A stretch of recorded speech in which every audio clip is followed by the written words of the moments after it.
kalimutang mag-like at subscribe para sa mga pinakabagong balita. So if you don't like my opinion, I'm sorry, Mr. President. But that's how it is. Thank you. Yeah, Mr. President. What is the pleasure of the minority leader? Yeah, Mr. President, because I mentioned some of that, may I be allowed to interject? And then, of course, it is the pleasure of the Senate President if he wants to answer again. The minority leader is recognized. Thank you, Mr. President. Unang-una, Mr. President, sa rule, verba lehis. Kapag ka very clear, plain interpretation, clear po yun. You do not interpret. Ang sinabi po sa Rule 6, a witness in contempt may be ordered detained in such a place may be designated by the committee alone. Alone. Ibig sabihin po, yung committee lang. Ano yung with? Kasama. With concurrence of the Senate President. Hindi nakalagay or the Senate President. So you ask all the lawyers here, they will tell you, ang ibig sabihin nito, pwedeng kumuha ng concurrence or pwedeng hindi. Yun yung or. Hindi po to committee or the Senate President. That's why if you go to the last paragraph, the order may be lifted by the chairman with the concurrence of the Senate President. The Senate President cannot lift ang nakalagay doon with the concurrence. Hindi rin pwedeng yung committee. So na-violate po rules natin because it was not the committee alone. As I said, personally, I don't take it against the Senate President nung unang araw na pag-upo niya. Kasi unang-una po, kakapalit lang ng Senate President. Pangalawa, tumawag yung speaker, nagkaroon ng debate. Having said that, it is very clear in the rules and in the Constitution, meron Supreme Court cases yan, that the plenary is supreme. Even the Senate President said, di ba, primus inter pares, he's just the first among equals. Equal tayo lahat. But of course, he represents the Senate. So when the plenary decided to put him in Pasay City Jail, ang makakalift po niyan, hindi po yung committee, hindi po yung Senate, President, it's the plenary. So we violated our rules. That's why we stood up to correct. Okay, let me go now to the Witness Protection Program. Let me first mention, I love the humility of the Senate President in the sense na sinabi niyang opinion niya yon, and of course the Constitution guarantees him his opinion. But let us remember, Senator Tito Sotto before Monday gave the opinion of a senator. But after Monday, he's giving the opinion of the Senate President. There's a thin line between the opinion of the Senate President for the Senate and the opinion of Senator Tito Sotto. Both are valid. He always studies. He always knows what he's talking about. But magkaiba po yun eh. Magkaiba yung dinidebate ko siya sa opinion niya at yung opinion ng Senate President bilang Pangulo ng Senado. So for example po, Mr. President, and let me address then Senator Kiko, although in a sense it's none of my business because he was manifesting that in the Blue Ribbon Committee. Iba po ang Witness Protection Program, Section 3, Admission in the Program. Iba po yung Section 10, State Witness. Iba po yung Section 17, Discharge of a State Witness. Yung pong sinasabing he does not appear to be the most guilty, yan po ay tatanggapin natin pag state witness na wala po tayo doon. Nandun pa lang tayo sa Section 3 protection. So let me make that clear ha. Kasi po ang nasabi ng Senate President, paano yun yung perception ng tao, most guilty sila. First of all, I don't agree. Kaya nga nagrarally, alam ng tao may mastermind sa likod nila. Di ba? Napakagaling naman ng Diskaya na pati BICAM, pati budget, pati everything, sila ba nagpapatakbo ng gobyernong Pilipinas? Di ba? They probably could be one of the most guilty na may kasama sila, pero it is very much possible na may mastermind behind them. At hindi lang po sila ang may ghost. So kung sila ang mastermind, then ibig sabihin, for example, Wow, Sims, etc. Ibig sabihin nun, kasama din sila. Pero kung ginagawa din ng Sims yun, ginagawa din ng Wawaw, maaring individual racket yun, maaring meron pong mastermind. Maaring nasa DPWH yung mastermind. Maaring nandito sa Senado, maaring nasa Kongreso, maaring napakataas ng posisyon. Hindi ko po alam. But assuming for the sake of argument, perception ng tao, ang perception po is not reality. Trabaho natin to find reality para mabago yung perception. So papakawalan po natin ang possible witness kasi tingin ng tao siya ang most guilty. So, halimbawa po kay Napoles, if there was someone most guilty, wag na natin habulin kasi tingin ng tao siya most guilty. Dapat hinabol natin. No? Ngayon, siya mukhang most guilty, siya yung nakakulong. What's my point, Mr. President? Bakit nag-react si Senator Marcoleta? If I may, Senator, I cannot speak for you, but you're my good friend. Mr. Senate President, siya lang naman ang mamadali kaya siya tinamaan. Pero tama na magdali siya, bakit buhay Pag sinabi ng isang witness that his life is in danger, whether we agree with that witness or not, we have to protect their lives. Kahit payag tayo o hindi. Kahit tingin natin nagsisinungaling o hindi. Bakit po? Okay, number one, wala pong magnanakaw na hindi sinungaling. Kaya nga ang kapatid ng magnanakaw ay sinungaling. Bakit po? Ghost project. Pinirmahan mo na may project So nagsinungaling ka na may project kasi wala Di ba? Ninakaw mo, hindi sa'yo yon. Pinalabas mo sa'yo, nagsinungaling ka na. So magkapatid po yon. Hindi nga magkapatid, it's the same person. So pagka nahuli, hindi ka agad aamin yan. Magsisinungaling muna yan. Hindi ako yan. There is a process and a time. And tama po si Senate President, tama po the esteemed Senator Kiko, dumaan sa proseso. Ang problema natin, ayaw natin sa proseso. Protection pa lang, sinasabi nila, papatayin sila. So pagka yan, binigyan mo ng protection, kasunod na doon, sandali lang, ano ba alam mo? So question, paano yan baka magsinungaling? Hindi po. Bakit? Sabi po sa Section B ng Section 3, Section B, his testimony can be substantially corroborated. On material points, So again, quoting Senator Lacson, may resibo. But quoting myself, hindi peke na resibo, hindi ghost receipts. So ibig sabihin po, pagkatapos mo bigyan ng proteksyon, papupuntahin mo ngayon sa DOJ. Doon mo na pakakantahin. Doon mo na i-assess. Bakit importante to? Kasi pag nakita ng SIMS, nakita ng Wawaw na may kumakanta na, mag-uunahan na yan sa DOJ kung sino ang kakanta. Parang karaoke yan. Pag hindi pa naka-on at wala pang may hawak ng mic, walang gustong kumanta. Pag kinuha na ang mic at kinanta na yung My Way, agawan na sa mic yon. Habang walang kumakanta kung sino ang mastermind dito, wala, liligawin po tayo. Tayo, ngayon.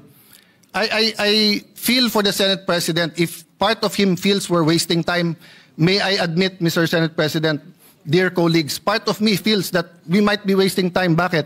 Instead of using this to find the mastermind. Senator Lacson, I appreciate what you've been doing. Having said that, let's go back to the rules. Pag binigyan mo ng protection ng mga diskaya at hindi sila magsabi ng totoo, that can be corroborated in material points. I-discharge mo sila, bahala sila sa buhay nila. Pero may mga techniques yan. Sa ibang bansa, yung kanilang Attorney General, DOJ, sasabihin yan, paano yan, kumakanta na? O kaya sasabihin sa diskaya, papakawalan ka namin, walang protection, pero ipagkakalat namin, sinabi mo na sa amin, ayaw mo lang pirmahin kung sino ang mastermind. So, there are different techniques that are legal to ferret out the truth. Pero hindi naman pwede pong, sabi nga ni Senator Escudero pag binanggit ang congressman, hindi credible. Pag binanggit ang senador, credible. Pag binanggit 2022, papunta ngayong credible, hindi binanggit. I myself think dapat banggitin na 2016. Ba't banggitin nyo rin 2010 to 2016? Wala naman nagsabing graft-free ng DPWH noong 2010 to 2016 Sa bayan namin, contractor, congressman, doon na uso yung sheet piling 2010 to 2016. Bago nun, walang sheet piling sa Taguig. Pero yung sheet piling na isa sa mga pinaka-corrupt ways of flood control, nangyari po to 2010 to 2013 or 2016. So let's get to the bottom of it. But let's follow the law. Yung state witness, malayo pa yon. So nung una ko nabalitaan, kailangan state witness, I disagreed with Senator Marcoleta and went up to him and said, Boss, baka magkaiba tayo ng opinion kung dapat si Diskaya. Pero tama nga siya, wala pa tayo dun, nasa protection pa lang eh. Hindi pa natin naririnig kung anong sasabihin nila. Ngayon, kung hindi ko na itutuloy, pero yung initials na lang, kung BS ang sasabihin sa atin, buisit sila. I-release mo sila ulit. Di ba? Pero paano po kung willing sila magturo? Last point. Iba po ang discharge of the accused to state witness. I think it was JV Hinlo sa Facebook na nagsasabing, remember, hindi all or nothing to. Pag state witness ka, hindi ibig sabihin, totally discharged ka na. Pwedeng halimbawa, imbis na 5 habang buhay na pagkakulong, 1 habang buhay na pagkakulong ka na lang. Ngayon yung sinasabing kailangan isoli yung pera, I agree with that. 100% dapat may restitution. 100% dapat ibalik. Sa Biblia nga, doble pa dapat ibalik. Ito lang po ang tanong. Wala sa batas yun eh. Wala sa batas. That's a matter of public policy. So what does it mean? Patawag mo muna yung mga Diskaya o anong willing nyong gusto sabihin. Okay. Makorroborate nyo ba? Ibig sabihin, meron bang resibo yan? So sinabi mo, eto binigyan ng 30%. Nasaan yan? Kasi hindi ko na po babanggitin ngayon ha. Or babanggitin ko na po ngayon. Sa Taguig, may project po ang mga Diskaya. Open bidding eh. Pero kung hindi ako magkakamali, sa Pasig, meron din pong project ang mga Diskaya. Both kay Mayor Vico sa City Hall at both sa And siya pa nga nagsabi nun, kung hindi ako nagkakamali ha, this is not an expose. I'm just telling you as a fact. And I'm looking at when tong mga project na to. So far, wala pa kami nakikitang ghost. So far, may nakikita kami. Maganda pagkagawa, okay or pangit, pero subcon daw. Hindi ko alam. Of course, malicious yung pagka-post. Malicious, mali na delicious. Malicious. Kaya pinagpepiestahan kasi pag sinabi 1 billion in 3 years, Taguig has 1% of the population of the Philippines. We have 1.3 million people, almost 1%. Taguig is one of the biggest income earners of the Philippines. So ang infra ng Taguig is between 7 to 9 billion. So sa 7 billion a year, in 3 years, 21 billion. Ang 1 billion mo, wala pang 4%. Ang Taguig used to be underwater for 3 months. Pag umulan ng December or November, hanggang January na yon. Awan ng Diyos, hindi masyadong bumabaha ngayon. Very minor. So what's my point? Imbestigahan niyo po kami. Huwag niyo pong i-exempt ang kahit anong city. Huwag niyo i-exempt si Alan Cayetano. Huwag niyo i-exempt ang congressman namin. Huwag niyo i-exempt yung kapatid ko na dating mayor. Huwag niyo i-exempt si Vico Soto. Huwag niyo i-exempt si Joel Villanueva. Lalong niyong wag i-exempt si Jinggoy Estrada. Huwag niyo i-exempt ang mga congressman. Pero bakit? Sandali lang. Nagsalita ka, Diskaya, bawal ka na. Pero ikaw, Bryce, dahil senador binanggit mo, sige, sabihin mo lang kung saan mo gusto, doon ka na magstay. Hindi ata tama po iyon. No? So, ganun din ang hamon ko sa DPWH. Para kuman kapatid, yung bagong sekretary, hinahamon ko siya na saan na ang listahan ng lahat ng projects, ng lahat ng 15, para isang posting na lang tayo. Hindi yung parang nachismis ka na magse-Senate President ka, biglang may lalabas na listahan. O, nachichismis si Lito, nakikipag-usap sa akin, baka may lumabas na listahan sa'yo. Pinag-uusapan namin yung paborito kong Maha Blanca ba tawag doon?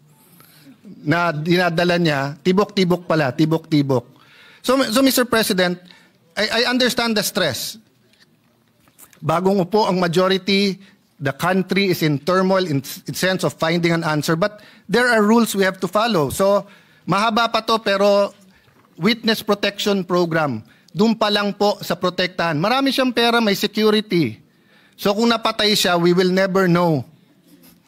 We will never know who the mastermind is because a simple sulat order na please protect them. Protect them, give them 48 hours. Pag hindi sila nagsabi kung sino. Pag sila nagsabi, pero BS ulit yung sinabi nila, di-discharge natin. Number 3. Hindi po kami ang nag-request ng merong pong taga Office of Sergeant at Arms. Pinapaliwanag namin na sinabi na pag may nangyari sa kanila dito, pag dito sa Senate, yung perception na sumusunod tayo sa witness. Ang majority ang sumagot ng may legal at may actual or physical custody pero parating under OSAA yan at yung OSAA masusunod. Hinahanap ko yung transcript kung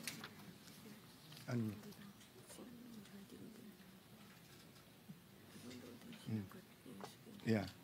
Okay, anyway, hinahanap ko kung nabanggit na meron taga-USAA doon.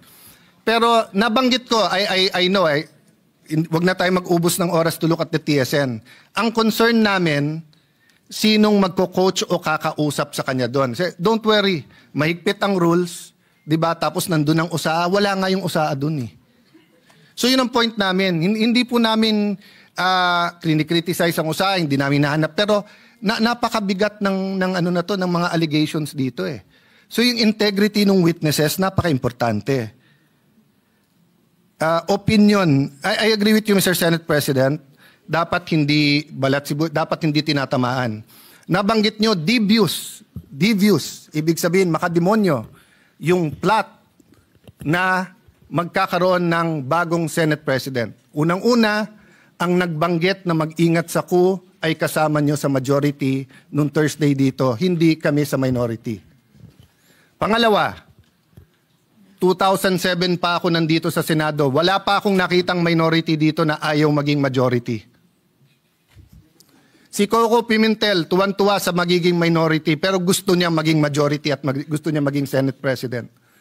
Sa 24 sa atin dito, baka si Lito Lapid lang ang ayaw maging Senate President. Pero baka gusto mo rin. Baka gusto mo rin. Pwede rin. Pwede rin. Oh. So, 3 na lang kailangan natin, Supremo. 9 na kami, pang 10 ka, 3 na lang, 13, Supremo. Okay. What's my point, Mr. President? Hindi po kami ang nagsabing may plot. Alam niyo po kung nabasa ko to sa Facebook, napakaganda. Sabi niya, what is the difference between stupidity and intelligence? Sabi niya, ang intelligence may hangganan. Tama nga naman, wala naman hangganan ng stupidity, di ba? So tanong ko sa inyo, mga kasama ko, sa minority man majority, sinong tanga na magkuku tapos i-announce, tapos ilalagay sa Facebook na may numero na sila? Di ba? Wala naman magkuku. Tapos i-announce, tapos sasabihin na meron. Siyempre, lahat tayo may supporter, kinikilig yun. O ilabas natin bukas na si JB Ejercito ang magiging Senate President, kikiligin po ang mga supporter ni JB Ejercito. Ilagay po natin na si Jingoy Estrada, kikiligin supporter niya, magagalit naman yung galit sa kanya. So, we respect the majority and your prerogatives, Mr. President, di ba? Wala akong kinausap na senador over the weekend. In fact, nahiya ako sa minority because ang paalam ko sa kanila, minority leader. Di ba? But I can tell you straight in everyone's faces with all humility, dahil alam nyo to, you offered me the Senate presidency in 2016.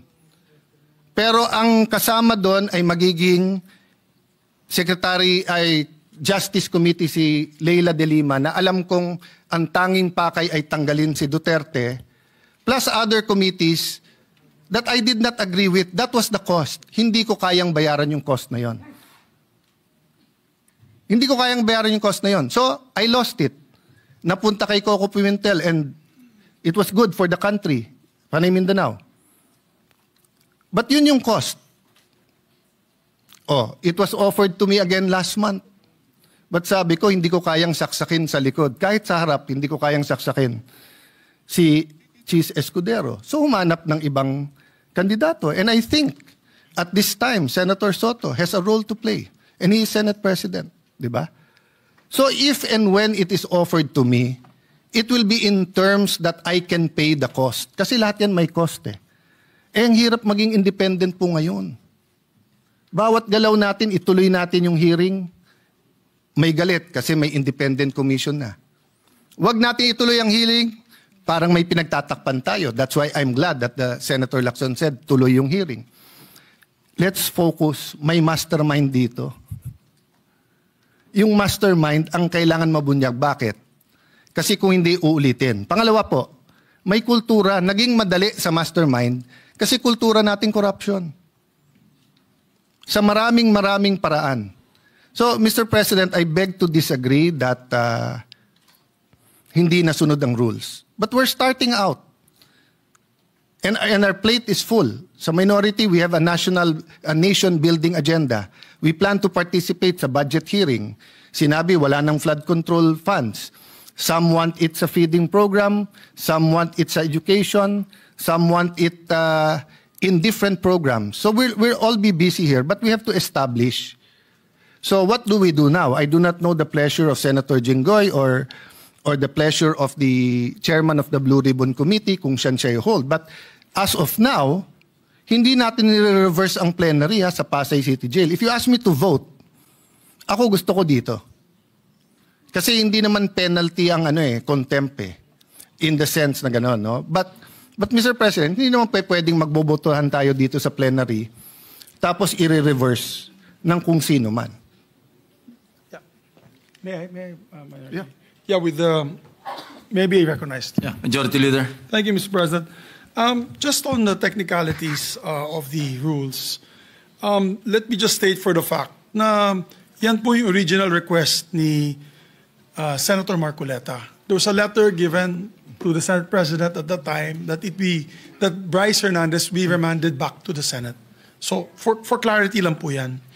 And then we had a debate after the Senate President tried to look for a win-win solution after the witness had asked, going back to what I said earlier, that did not be brought back to the Senate. When the new Senate Blue Ribbon Chair was elected, which is the gentleman on the podium today, Senator Panfilo Lacson, he conferred with the Senate President. Nilalagay ko lang po yung proper context. No? Kinausap niya yung Senate President na ibalik na lang po sa Senado. So, wala po talaga tayong bina-violate na rule niyan. Although, I think to keep this long story short, Mr. President, naawa kasi ako kay Senator Erwin Tulfo. Kanina pa naghihintay ng 3:30. Yan ang pangako ko sa kanya na magbigay siya ng privileged motion and privileged speech. Para, lamang po, para siguro ma-rectify itong problemang ito. May we ask the gentleman, are you objecting to the recommitment of the witness to the Senate? Because if so, then I'll make the proper motion and we will sustain the decision of the Senate President. And that's it. Because if there's an objection, Mr. President, I clearly remember my compadre, Senator Bato de la Rosa, giving a very passionate speech that here in the Senate, protektado sila dito. Hindi kami katulad ng House na binabadger yung witness. I believe him. And I believe the Sergeant at Arms was appointed by the predecessor of Senator Soto, our Sergeant at Arms, can be trusted, Mr. President. So if that is the case, to end this discussion, let's just have a debate in plenary. Or debate, rather, I will move for a motion and let us decide with finality where will the witness be remanded, Mr. President. Because as far as I'm concerned, I will sustain the decision of the Senate President to bring him back here to the Senate. That is what everybody wanted last week, including the minority. So, Mr. President, Mr. President. Yes. Mr. President. Mr. President, I will yield. For a while. Sorry. Who will yield? Yeah. Okay, I will yield, Your Honor. Okay, the minority leader is Sorry, recognized. Sorry, Mr. Presiding Officer, to make it hard.